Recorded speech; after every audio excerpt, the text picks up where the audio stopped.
Someone has a spiritual stalker. Someone has a spiritual stalker.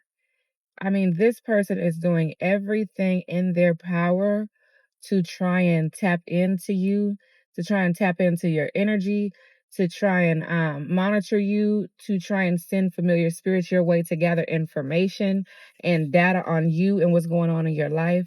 I mean, this individual is even, trying to monitor your children. This person wants to know about everything that is going on with your life, everything that is associated with your life. This person wants to know about it. And what the Lord is revealing to me is that this did not just start. This was taking place when you were actually in the relationship with this person and you were unaware. It was not clear to you. When you were living in the world, when you were living in the world and you were in your carnal mind, you know, you and this person, y'all saw eye to eye on several things because you were both broken. When you got with this person, you were both broken. You were both unhealed. You both had a lot of trauma that you needed to heal from. So like attracts like. You attract that which you are. So I know that it's easy for us to say, how did I attract that person? I don't know how I ended up with that person. How could I have fallen for that person? How could I not see the true them? How could I not see that they were truly toxic? How could I not see that they were truly deceptive or manipulative or anything like that? How could I not have seen that? Well, the fact of the matter is there was something about you that attracted that person and vice versa. See, many times, a lot of relationships fail, including marriages. A lot of marriages and, just relationships in general fail because we enter them unhealed. You enter them broken. You enter them full of unhealed trauma that you need to heal and recover from. See, that is why it's best to go through a period of isolation and solitude, be able to go through a period of being single, and it's more so, it's not about, oh, I need somebody, I don't have nobody and all of that. No, it's about you. That's time for you to get you together because why would you pray and ask for the right person. And, when you find the right person, that's going to be a blessing to you. But why would God send you that blessing if you're going to be a curse to them? You have to be healed first. And many times we enter new relationships and even marital covenants and we are unhealed. And that is the problem. This is why you see many divorces today, because either one of the people begin to heal or maybe both of the people begin to heal. And once they begin to heal, they realize that they're living and growing in separate directions. Because again, like Amos 3:3, two cannot walk together unless they agree. So yeah, y'all agreed and y'all had a lot in common when y'all were broken because y'all were suffering from trauma. But whether your outlook on life was the same. Maybe you were in fornication. Maybe you were looking for different ways and methods to cope with the situations that you were dealing with. Because a lot of times when we deal with trauma, what we do is we try to compartmentalize it. We try to store it away in a certain cabinet or file in our minds, and we like to pretend that it's not there. We like to say, oh, you know what? That never happened to me. I'm just going to suppress that thought. I'm going to suppress that memory because it's too painful to focus on or to think about or to address.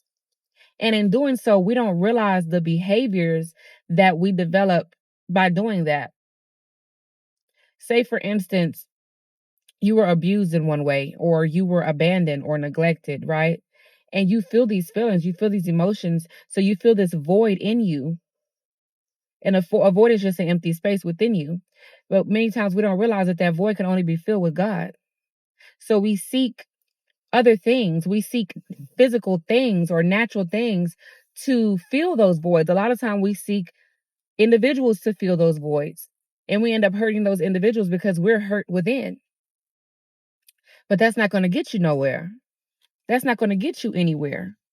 So, that's why many people either they go through this whole phase of either fornication, or maybe they turn to different substances, or maybe they turn to different addictions, maybe shopping, something as small as shopping. These can all become addictions. And all of these addictions, the reason why you continue to reach for those things, because you're getting those things and you're trying to stuff them in that hole, that empty hole, that void that you have within, and not realizing that the enemy is going to allow you to continue to do that, because he knows that the more you can focus on those external means of addressing a spiritual issue, the further you're going to be away from where you really need to go, the further you're going to stay away from your healing, your path, and that journey. So, if you have dealt with any trauma, and I mean, this can be emotional, mental, physical, it could be abuse of some sort, neglect, abandonment, maybe a physical accident or anything like that, and you're dealing with this trauma, you have to address that. Don't brush it under the rug as if it never happened. Stop ignoring the trauma. The first key to healing from trauma is confrontation. You want to confront the trauma. You want to acknowledge it. You have to say, you know what? Yes, this is there. I feel this way. I'm hurting inside. I feel neglected. I feel abandoned. I feel unworthy because this happened to me. Maybe you were neglected as a child. Maybe you were abandoned by the person that you loved the most. Maybe you were betrayed by the person that you loved the most. Maybe it was you were a kid. Maybe this was a family member. Maybe a family member betrayed you, in a way that hurt you to your core. And if this happened to you, you may feel you're going to struggle with that in every relationship that you encounter until you address it. Next thing you know, you'll find yourself getting into a relationship with that man or that woman, and you're afraid that they're going to neglect you. So either you're too clingy, or maybe you're insecure, or just a matter of different behaviors, maybe just several different behaviors or outlooks, and it's going to shape your attitude and your character and your way of being in these other relationships, and it's going to hinder your relationships if you allow it to. So we need to heal, but we have to address the trauma. We have to address the issue at hand. So it's okay. We have to realize that, you know what? Yes, such and such hurt me. Such and such betrayed me. Yes, this happened to me. Yes, maybe I was neglected. Maybe I was abandoned. Maybe you were abandoned, but it is okay. You are not the first one to deal with that. You won't be the last one. And I'm not saying that to disregard it or to belittle it in any way, because I know it hurts.